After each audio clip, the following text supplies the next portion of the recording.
এই যে বন্ধুরা শুনছো, নতুন নতুন রোমান্টিক ভালোবাসার গল্প পেতে ও শুনতে চাইলে আমাদের গল্পের ভান্ডার 2.0 চ্যানেলটি সাবস্ক্রাইব করে বেল বাটনটি অন করে দিও। লাইক কমেন্ট করতে মোটেই ভুলবে না কিন্তু। ধন্যবাদ সবাইকে।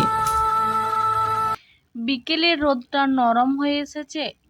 গ্রামের পুরানো মসজিদের পাশে বসে হুজুর মাওলানা সাবির আহমেদ তাফসির পড়াচ্ছিলেন কয়েকজন তরুণ ছাত্রকে।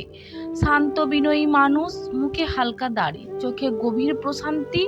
তার কণ্ঠ যখন কোরআনের তেলাওয়াত ভেসে আসে, পাখিরাও যেন থেমে যায়। ঠিক সেই সময় পাশের মাদ্রাসা থেকে পানি আনতে আসে এক মেয়ে, পর্দায় ঢাকা, হাতে কলসি। নাম রুকাইয়া। সবাই তাকে হুজুরনি বলে ডাকে, কারণ সে মহিলা মাদ্রাসায় কোরআন শিখায়। সাবির হুজুরের চোখ একেবারের জন্য পড়ে গেল তার দিকে। না, অন্য কোনো পুরুষের মতো নয়, শ্রদ্ধা ও বিস্ময়ে। রুকাইয়া মাথা নিচু করে চলে গেল। তবুও অজানা কারণে সাবির হুজুরের মনে একটি মিষ্টি কম্পন জাগলো। রাতে তিনি নামাজে দাঁড়িয়েছিলেন, কিন্তু মনটা কেমন যেন স্থির হচ্ছিল না। কোরআনের আয়াত পড়তে গিয়েও মনে হচ্ছিল, এই মেয়েটা কে? এত শান্ত মুখ, এত পর্দাশীল, তবু চোখ কেমন এক আলো। দুদিন পর মাদ্রাসার বইয়ের দোকানে দুজনের দেখা হলো। রুকাইয়া সহিহ বুখারী খুঁজছিলেন। হুজুর ঠিক তখনই পাশেই ছিলেন। তিনি বললেন, আপনি যদি অনুমতি দেন আমি সাহায্য করতে পারি।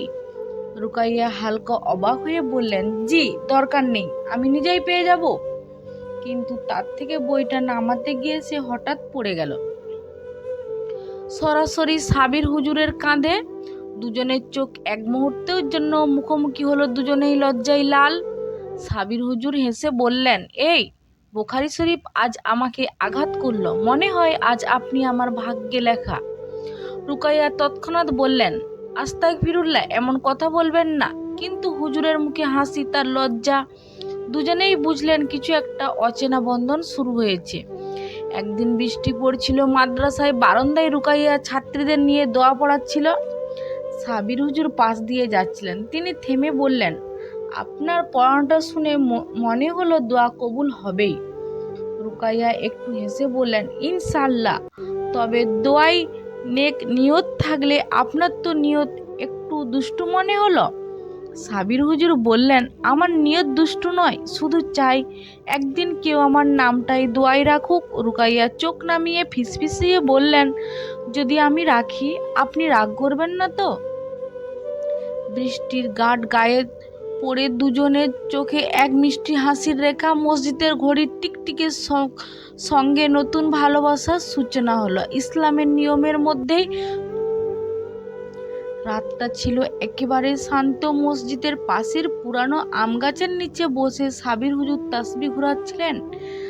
আকাশের অর্ধচন্দ্র, বাতাসে নরম ঠান্ডা, তবে মনটা আজ অদ্ভুত অস্থির। তিনি ভাবছিলেন, কি অদ্ভুত, এত বছর ধরে কোরআনের আলো নিয়ে চলেছি, কিন্তু আজ মনে হচ্ছে হৃদয়ে এক নতুন আলো জ্বলে উঠেছে। ও রুকাইয়া। ঠিক তখন পাশের মহিলা মাদ্রাসা থেকে আলো জ্বলতে দেখা গেল। হালকা ছাই দেখা গেল। রুকাইয়া ছাত্রীদের পড়াচ্ছে, তার কণ্ঠে সূরা রহমানের তেলাওয়াত। সাবির হুজুরের চোখ হঠাৎ জল এসে গেল। তিনি মনে মনে বললেন, হে আল্লাহ, যদি এই পর্দাশীল মেয়েটিকে তুমি আমার জীবনের সাথী করে দাও, তবে আমি তাকে শুধু ভালোবাসবো না, আমি তার জান্নাতের সঙ্গী হব ইনশাআল্লাহ। পরের দিন সকাল, রুকাইয়া ছাত্রীদের নিয়ে ফুল বাগানে পানি দিচ্ছিল।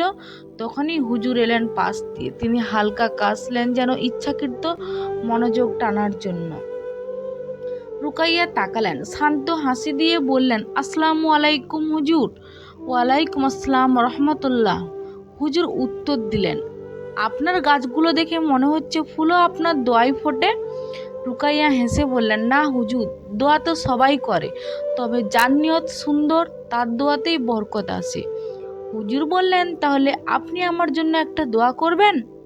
রুকাইয়া একটু থেমে বললেন, কিসের দোয়া? যেন আমি এমন কাউকে পাই যে কোরআন ভালোবাসে, নামাজ স্থির থাকে, আর হাসলেন আমার দুনিয়া আলোকিত হয়। রুকাইয়া চোখ নামিয়ে ফিসফিসিয়ে বললেন, আল্লাহ যদি চান আপনার সে দোয়া কবুল হতেই পারে। দুজনেই নীরব, বাতাসে লজ্জা, হালকা দুষ্টু মিষ্টি ঘ্রাণ। কিছুদিন পর মাদ্রাসার মিলাদ মাহফিল হলো। রুকাইয়া ছাত্রীদের নিয়ে পর্দার আড়ালে ছিলেন, আর পুরুষ অংশে হুজুর বক্তব্য দিচ্ছিলেন। হুজুর বললেন, ভালোবাসা হারাম নয় যদি সেটা আল্লাহ সন্তুষ্টির জন্য হয়। একজন মানুষ অন্যজনকে জান্নাতে পৌঁছাতে সাহায্য করলে সেটাই আসল ভালোবাসা। পর্দার আড়াল থেকে রুকাইয়া ভিতর কেমন যেন ধক করে উঠল। তার মনে হলো এই কথাটা যেন শুধু তার জন্য বলা। সেদিন রাতে রুকাইয়া তাহাজ্জুদের নামাজ পড়লেন, সেজদায় মুখ রাখলেন আর কাঁপা গলায় বললেন, হে আল্লাহ, যদি সে আমার নিয়তি হয় তাহলে আমাদের ভালোবাসাকে হালাল পথে পৌঁছে দাও, আর যদি না হয় তবে আমার মনে তাকে নিয়ে কোনো অন্যায় চিন্তা ঢুকতে দিও না। দুদিন পর দুপুরের মাদ্রাসার পাশে কুয়ার ধারে রুকাইয়া কলসি নিয়ে দাঁড়িয়েছিলেন। সাবির হুজুর চুপচাপ এসে দাঁড়ালেন পাশে। হালকা বাতাসে তার চাদর উড়ে গিয়ে রুকাইয়ার হাতের সঙ্গে ছুঁয়ে গেল। দুজনেই এক মুহূর্তের জন্য থেমে গেলেন। সাবির হুজুর বললেন, আপনার নামটা মানে জানেন? রুকাইয়া, মানে উন্নত, উচ্চ মর্যাদার নারী। তাহলে আমার জন্য আপনি রুকাইয়া, কারণ আমি আপনার হৃদয়ের মানকে উন্নত করেছেন। রুকাইয়া মুখ ফিরিয়ে বললেন, হুজুর, এমন কথা বলা ঠিক নয়। হুজুর হেসে বললেন, ঠিক নয় যদি মন খারাপ করে দেয়, কিন্তু যদি কারো ঈমান আরো দৃঢ় করে তবে সেটা হারাম নয়। আমি শুধু দোয়াই বলেছিলাম, আপনি এসে তো সেই দোয়া পূর্ণ করলেন। রুকাইয়া কিছু বললেন না, শুধু হাঁটতে হাঁটতে চলে গেলেন। কিন্তু হুজুরের মনে সেই গন্ধ, সেই নরম হাসিটা সারাদিন ঘুরে বেড়ালেন। সেদিন রাতে সাবির হুজুর কোরআন খুলে পড়লেন, আর আমি তোমাদের জোড়ায় জোড়ায় সৃষ্টি করেছি। তিনি চোখ বন্ধ করে বললেন, হে আল্লাহ, যদি সে আমার হুজুরনি হয়ে আসতে চায় তবে আমার নিয়তি থেকে যেন কোনো কিছুর অভাব না হয়। বাইরের বাতাসে আজও সেই নীরব দোয়া ভাসছিল। দুটি পর্দাশীল হৃদয়ের মধ্যে শুরু হলো এক পবিত্র দুষ্টু মিষ্টু ভালোবাসার যাত্রা। মাদ্রাসায় সময়টা ছিল শীতের শুরু। সকালবেলায় কুয়াশার মাদ্রাসার গেটের সামনে দাঁড়িয়েছিল রুকাইয়া। হাতে তফসিরের কপি, মুখে নরম ওড়না টেনে রেখেছে। বাতাসে আজ অদ্ভুত ঠান্ডা, কিন্তু তার বুকের ভেতর কেমন গরম কাঁপুনি। কারণ আজকে নাকি হুজুর কিছু একটা বলবেন। সবাই ফিস ফিস করছে। সাবির হুজুর আজ একটু অন্যরকম, চোখে শান্তি কিন্তু ঠোঁটে হালকা চিন্তার রেখা। নামাজের পর মসজিদে বসে তিনি চুপচাপ তাকিয়েছিলেন দরজার দিকে, যেন কাউকে অপেক্ষা করছেন। রুকাইয়া পাশ দিয়ে যাচ্ছিলেন। তিনি থেমে বললেন, হুজুর, কিছু দরকার ছিল? হুজুর ধীরে ধীরে মাথা তুললেন, চোখে এক অদ্ভুত কোমল দৃষ্টি। হ্যাঁ, দরকার আছে, কিন্তু কথাটা বলা সহজ নয়। রুকাইয়া অবাক, একটু লজ্জাও পেলেন। আপনি এমন করে বলছেন কেন? কিছু হয়েছে? হয়েছে, আসলে আমার হৃদয়টা একটু অসুস্থ হয়ে পড়েছে। রুকাইয়া আটকে উঠলেন। আল্লাহ, কি হয়েছে হুজুর? হুজুর মৃদু হেসে বললেন, শুধু আপনার কাছেই আছে রুকাইয়া। রুকাইয়া হকচকিয়ে গেলেন, চোখ নামিয়ে ফেললেন। হুজুর, এমন কথা বলবেন না দয়া করে। হুজুর শান্ত কণ্ঠে বললেন, আমি জানি আপনি পর্দাশীল, আপনি নামাজি, আপনি আল্লাহ ভীরু। আমি আপনাকে দেখে শুধু ভালোবাসিনি, আপনাকে দেখে নিজের ঈমান আরো মজবুত হয়েছে। তাই আমি চাচ্ছি, আপনি যদি রাজি থাকেন, আমি আপনাকে হালাল পথে আমার জীবনের অংশ করতে চাই। নিকাবের প্রস্তাব দিচ্ছি। বাতাস থেমে গেল, যেন দুজনের মধ্যে এক নিস্তব্ধতা ছড়িয়ে পড়ল। রুকাইয়া ফিসফিসিয়ে বললেন, আপনি তো হুজুর, আমি তো সাধারণ মেয়ে। মানুষ কি বলবে? মানুষ অনেক কিছুই বলে, কিন্তু যদি আল্লাহ চায় তাহলে মানুষ কিছুই করতে পারে না। রুকাইয়া চোখ জল নিয়ে বললেন, আমি আপনাকে শ্রদ্ধা করি, ভালোবাসাও হয়তো, কিন্তু আমি এখনো নিজেকে এই পর্যায়ে ভাবিনি। আপনি আমার শিক্ষক, আপনি আমার জন্য দোয়া করুন যেন আমি ঠিক বুঝতে পারি আল্লাহ কি চান। তিনি চলে গেলেন, কিন্তু হুজুরের মনে তার সেই শেষ বাক্যটা গেঁথে গেল, ভালোবাসাও হয়তো। রাতে হুজুর সিজদায় পড়লেন, চোখ বেয়ে জল গড়িয়ে পড়ছে জায়নামাজে। হে আল্লাহ, আমি তাকে কোনো খারাপ নিয়েতে চাইনি, আমি চাই সে আমার জান্নাতের সাথী হোক। যদি সে আমার জন্য না হয় তবে আমার মন থেকে তার চেহারাটাও মুছে দাও। কিন্তু যতই দোয়া করলেন মন থেকে তার চেহারা মুছে গেল না, বরং আরো স্পষ্ট হয়ে উঠল। দুদিন পর রুকাইয়া ক্লাস নিচ্ছিলেন, ছাত্রীরা পড়ছিল সূরা আন-নূর। সেখানে যখন এলো পবিত্র নারীরা পবিত্র পুরুষদের জন্য, তখন রুকাইয়া থেমে গেলেন। তার গলায় কাঁপুনি। মনে পড়ল সাবির হুজুরের কথা, আমি আপনাকে হালাল পথে চাই।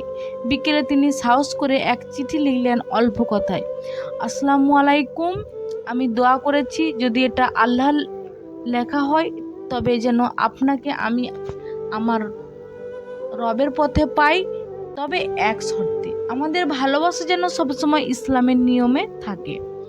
রুকাইয়া চিঠিটা রেখে গেলেন মসজিদের পুরানো তাফসিরের ভিতর।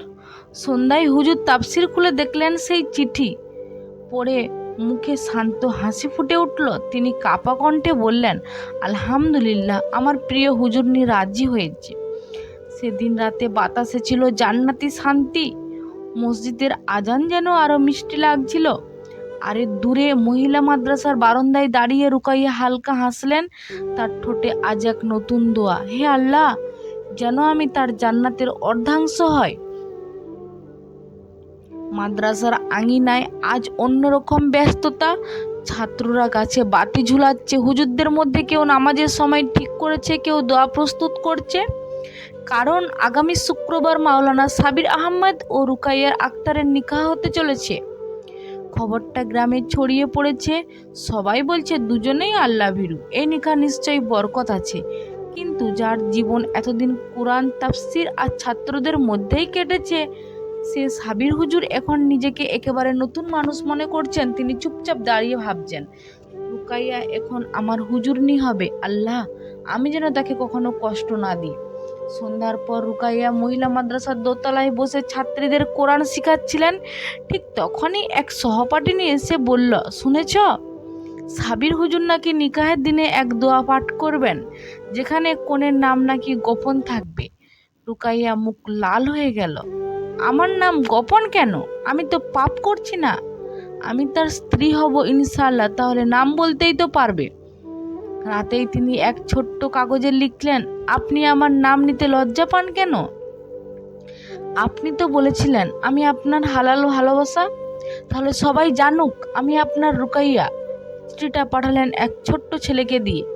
পরের দিন সকালে রুকাইয়া তাফসির খুলে দেখলেন সেখানে এক চিঠি রাখা, রুকাইয়া, আমি তোমার নাম গোপন রাখবো না, তবে আমি চাই প্রথমবার তোমার নাম উচ্চারণ করি নিকাবের খুতবার পর, যেন সেটাই হয় তোমার জন্য আমার প্রথম উপহার। তুমি কি রাজি আমার প্রিয় হুজুরনি? রুকাইয়া মুখ লাল হয়ে গেল, ঠোঁটে হাসি কিন্তু বুকের ভিতর কেমন যেন কাঁপুনি। তিনি মৃদু হেসে ফিসফিস করে বললেন, রাজি আমার সাবির হুজুর। নিকাহের আগের দিন সবাই ব্যস্ত। রুকাইয়া ছাত্রীদের সঙ্গে ফুল গাঁথছে আর সাবির হুজুর বাচ্চাদের নিয়ে কোরআন পাঠ করছেন। ছোট্ট হাফেজ রাইয়ান এসে বলল, হুজুর, আপনি নাকি কাল বিয়ে করছেন, তাহলে এখন তো আপনার নাম বদলে যাবে, সাবির ভাই না হয়ে হবেন সাবির আব্বু। সবাই হেসে উঠল। হুজুরও হেসে বললেন, তোমরা তো আমার ছাত্র, এখন রুকাইয়া আপাও হবে তোমাদের ওস্তাদা আম্মা। দূরে রুকাইয়া সব শুনছিলেন, মুখ লাল হয়ে গেল, তবে মৃদু হেসে বললেন, আল্লাহ, এদের মুখে মুখে কত দুষ্টুমি। রাতের আকাশে চাঁদ উঠেছে, দুজনেই আলাদা জায়গায় বসে তাসবিহ পড়ছেন, কিন্তু মন দুজনের একই চিন্তা, আগামীকাল থেকে তারা একসঙ্গে চলবেন, এক ছাদের নিচে, এক নামাজে, এক দোয়ায়। রুকাইয়া জানালো খুলে তাকালেন আকাশের দিকে, হে আল্লাহ, আমি যেন না ভালো স্ত্রী হতে পারবো কিনা, কিন্তু আমি চাই তার জন্য এমন হুজুরনি হয় যার দিকে তাকিয়ে সে জান্নাতের কথা ভাবে। সাবির হুজুর মসজিদের সিজদায় পড়লেন, হে আল্লাহ, রুকাইয়াকে আমার জান্নাতের সাথী করো আর আমার হৃদয়ে তার জন্য এমন মায়া দাও যা কখনো হারাম না হয়।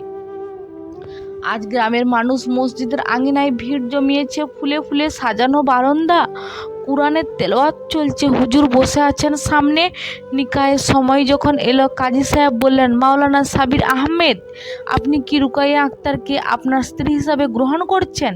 হুজুর চোখ বন্ধ করে বললেন, বিসমিল্লাহির রহমানির রহিম, হ্যাঁ, আমি রুকাইয়া আক্তারকে আল্লাহর নামে জান্নাতের আশায় ভালোবাসার নিয়তে গ্রহণ করছি। পর্দার আড়াল থেকে রুকাইয়ার চোখ ভিজে উঠল। তার ঠোঁটে নরম হাসি, কণ্ঠে মৃদু উত্তর, আমিও রাজি ইনশাআল্লাহ। আজ তারা দুজনেই একে অপরের হয়ে গেল। হুজুরের মুখে শান্তির ছায়া আর রুকাইয়ার চোখে এক জান্নাতি আলো। দুজনের নীরব দোয়া এক সূত্রে মিশে গেল, হে আল্লাহ, আমাদের ভালোবাসা যেন সবসময় তোমার সন্তুষ্টির জন্যই হয়। নিকাহের পরের সকালটা ছিল একেবারে ভোরের আলোয় ভরা। আজ প্রথম সকাল। রুকাইয়া আর সাবির হুজুর এক ছাদের নিচে। বাতাসে লজ্জা, দোয়া আর এক নতুন সম্পর্কের মিষ্টি ঘ্রাণ। রুকাইয়া নামাজে পড়ে মেসওয়াক করলেন, তারপর আস্তে করে দরজার ফাঁক দিয়ে দেখলেন সাবির হুজুর বারান্দায় বসে তাসবিহ ঘোরাচ্ছেন। সূর্যের আলো তার দাড়িতে পড়ে এক অদ্ভুত জ্যোতি তৈরি করেছে। রুকাইয়ার বুক কাঁপতে লাগলো। মনে মনে বললেন, এই মানুষটি এখন আমার স্বামী, আমার সাবির হুজুর। হুজুর ফিরে এসে বললেন, আপনি নামাজ পড়ে ফেলেছেন? রুকাইয়া মাথা নিচু করে বললেন, জি, আপনি না ওঠায় একাই পড়ে ফেললাম। হুজুর হেসে বললেন, বিয়ের পর থেকেই আপনি আমার থেকে এগিয়ে যাচ্ছেন, সাবাস। রুকাইয়া মৃদু হেসে বললেন, আমি তো আপনার হুজুর নি, পিছনে থাকা মানাই না। সাবির হুজুর ঠোঁটে হালকা হাসি এনে বললেন, তাহলে আপনি পড়াবেন, আমি ছাত্র হব। তা যদি হয়, প্রথম পাঠ, স্ত্রীর সাথে কেমন আচরণ করা উচিত, তাহলে শুরু করুন ওস্তাদ। রুকাইয়া মাথা নিচু করে বললেন, প্রথমত ভালোবাসা যেন আল্লাহর নামে হয়, দ্বিতীয়ত কষ্ট যেন মুখের বদলে নামাজে বলা হয়, তৃতীয়ত হাসিটা যেন কখনো হারাম চিন্তায় নষ্ট না হয়। হুজুর চোখে তাকিয়ে বললেন, আপনি তো বইয়ের মতো কথা বলেন, কিন্তু মুখে এত মায়া থাকে কেন? রুকাইয়া চুপ করে গেলেন, ঠোঁটে হালকা হাসি, মুখে লজ্জায় লাল আভা। কয়েকদিন পর থেকেই মানুষ বলতে লাগলো, রুকাইয়া আপা এখন পুরো গ্রামের আদর্শ বউ। সে শিশুদের কোরআন শেখায়, নারীদের নামাজ শেখায়, আর বিকেলে সবাইকে নিয়ে একসাথে দোয়া করে। কিন্তু হুজুরের চোখে সে শুধু শিক্ষক নয়, এক জান্নাতি উপহার। একদিন হুজুর ক্লাস দিচ্ছিলেন, হঠাৎ দেখলেন রুকাইয়া বারান্দা থেকে চুপি চুপি তাকিয়ে আছেন। তিনি মজা করে বললেন, ওই দিকে ছাত্রীর নাম কি যেন? সবাই তাকিয়ে দেখলো রুকাইয়া পর্দার আড়াল থেকে মুখ ঢেকে ফেলছেন। হুজুর হেসে বললেন, আহা, আমার ছাত্রীর নাম তো রুকাইয়াই, হুজুর নি। ছাত্ররা হাসতে লাগলো। রুকাইয়া পরে হুজুরকে রাগ করে বললেন, আপনি এমন করে সবাইকে বলেন কেন? আমি চেয়েছি সবাই জানুক আপনি আমার গর্ব। রুকাইয়া মুখ ঘুরিয়ে বললেন, আপনার দুষ্টুমি দিন দিন বাড়ছে। হুজুর উত্তর দিলেন, আর আপনার লজ্জা দিন দিন বাড়ছে, এটাই তো ভালোবাসার ভারসাম্য। একদিন দুপুরে রুকাইয়া রান্না করেছিলেন। হুজুর পাশের ঘরে কোরআন তেলাওয়াত করছিলেন।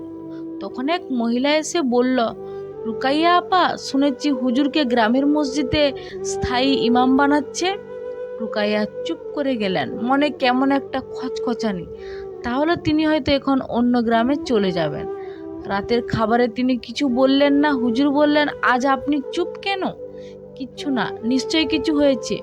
রুকাইয়া মুখ ফিরিয়ে বললেন, শুনেছি আপনি নাকি অন্য মসজিদে চলে যাচ্ছেন। হুজুর হেসে বললেন, সত্যি ডাক এসেছে, কিন্তু আমি না করেছি, কারণ আমার জান্নাত তো এখানেই আছে, আপনি যেখানে। রুকাইয়া মুখ ঢেকে হেসে ফেললেন, আপনি না আসলেই অনেক দুষ্টু। হুজুর বললেন, দুষ্টুমি যদি আপনাকে হাসায় তবে সেটাও সওয়াব। রাত গভীর। রুকাইয়া তসবিহ পড়ে জানালার পাশে বসে আছেন। চাঁদের আলোয় হুজুর এসে বললেন, চলুন আজ একটু হাঁটি, আল্লাহর আকাশের নিচে দুজন মানুষ এক দোয়ায় মিশে থাকি। রুকাইয়া অবাক, এই রাতে? আল্লাহর আকাশ তো হারাম কিছু নেই, শুধু নীরব ভালোবাসা। দুজন পাশাপাশি হাঁটতে লাগলেন। হাওয়ায় চাঁদের আলো, মাটিতে কোরআনের দোয়ায় শব্দ। সাবির হুজুর বললেন, আপনি জানেন, আমি আপনাকে ভালোবেসে কোরআনের আয়াত বুঝতে শিখেছি। রুকাইয়া তাকিয়ে বললেন, আর আমি আপনাকে ভালোবেসে আল্লাহকে আরো ভয় করতে শিখেছি। দুজনেই থেমে গেলেন। নীরবতার এক অদ্ভুত শান্তি, যেন জান্নাতের আগুনহীন আলো। সেই রাতেই দুজনের দোয়ায় একই শব্দে মিশে গেল, হে আল্লাহ, তুমি যেমন আমাদের একসাথে রেখেছো, তেমনি জান্নাতে যেন আবার একসাথে ডেকে নাও। সুবহান আল্লাহ। আজকের সকালটা অন্যরকম।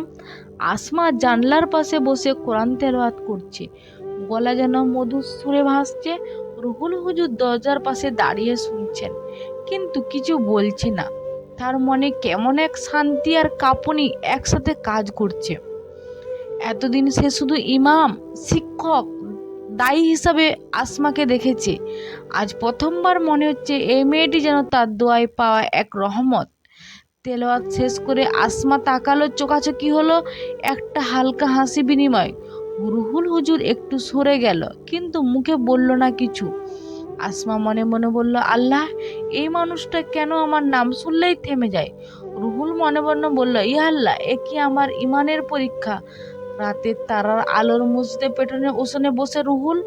তখন আসমা এলো তার চায়ের কাপ হাতে। হুজুর, এত রাতে একা বসে কি ভাবছেন? রুহুল মৃদু হেসে বলল, ভবিষ্যৎ নিয়ে ভাবছি। আসমা, ভবিষ্যৎ? যেখানে তুমি থাকবে আমার পাশে এক হুজুরনি হয়ে? আসমা চমকে গেল। কাপের চা প্রায় পড়ে যাচ্ছিল। চোখ নামিয়ে বলল, হুজুর, আমি তো শুধু আপনার ছাত্রী। রুহুল নরম গলায় বলল, ছাত্রী নয়, তুমি আমার দোয়ায় চাওয়া সঙ্গিনী। চাঁদের আলোয় দুজনের মুখ এক অন্যরকম আভা। আসমার চোখে পানি জমে গেল। সে বলল, তাহলে আপনি আমার হুজুরনি বানাবেন? রুহুল মুচকি হেসে বলল, ইনশাল্লাহ, যদি আল্লাহ তাআলা চায়। আজ মাদ্রাসার আঙিনায় গম গম করছে মানুষ। ছাত্ররা সাজিয়েছে ফুল দিয়ে নামাজ ঘর। হুজুররা এসেছে আশীর্বাদ দিতে। রুহুল পরেছে সাদা পাঞ্জাবি, মাথায় টুপি, হাতে তসবিহ। আসমা পরেছে সাদা হিজাব আর নরম গোলাপি ওড়না। সবাই চেয়ে আছে, যেন ফেরেশতার জুটি নিকায়ে বসেছে। খাতিব প্রশ্ন করলেন, রুহুল ইসলাম, তুমি কি আসমাকে তোমার স্ত্রী হিসাবে কবুল করেছ? কবুল করেছি। আসমা খাতুন, তুমি কি রুহুল ইসলামকে তোমার স্বামী হিসাবে কবুল করেছ? কবুল করেছি। আলহামদুলিল্লাহ। চারদিক থেকে তাকবীর ধ্বনি উঠল, আল্লাহু আকবার। রুহুল ও আসমা একে অপরের দিকে তাকালো, চোখে লজ্জা, তৃপ্তি আর এক অফুরন্ত ভালোবাসা। বিয়ের পর দিন ভোরে আসমা ঘুম থেকে উঠে নামাজ পড়ে রান্নাঘরে গেল। রুহুল উজু করে এসে দেখে তার হুজুরনি কড়াইয়ে রুটি ভাজছে। রুহুল মুচকি এসে বলল, আসমা, আজ তো মনে হচ্ছে জান্নাতের সুবাস পেয়েছি। আসমা হেসে বলল, হুজুর, এত মিষ্টি কথা বললে কিন্তু আমি দোষী হয়ে যাব। দুজনের মাঝে মাঝার দুষ্টুমি শুরু হলো। একদিকে ইসলামিক আদব, অন্যদিকে ছোট্ট ছোট্ট খুনসুটি। রুহুল, বলতো, তুমি নামাজে দেরি করলে আমি রাগ করব? আসমা, বলতো, আর আপনি চা না খেলে আমি রাগ করব? দিনগুলো চলতে লাগলো পুরানো আলোয়, ভালোবাসার ছাওয়ায়। তারা একে অপরকে কেবল মানুষ হিসেবে নয়, বরং আল্লাহর রহমত হিসেবে দেখতে। শেষে রুহুল বলেছিল, আমার দোয়া শুধু এতটুকুই, আমরা যেন দুনিয়া ও আখিরাতের একসাথেই থাকি। আসমা চোখ বুজে বলেছিল, আমিন। এইভাবে হুজুরের প্রিয় হুজুরনি শুধু একটা দাম্পত্য নয়, একটা ইসলামিক ভালোবাসার আদর্শ উদাহরণ হয়ে রইল, যেখানে নামাজ, দোয়া আর দুষ্টু মিষ্টি হাসির মাঝে জন্ম নিল এক পবিত্র প্রেমের গল্প।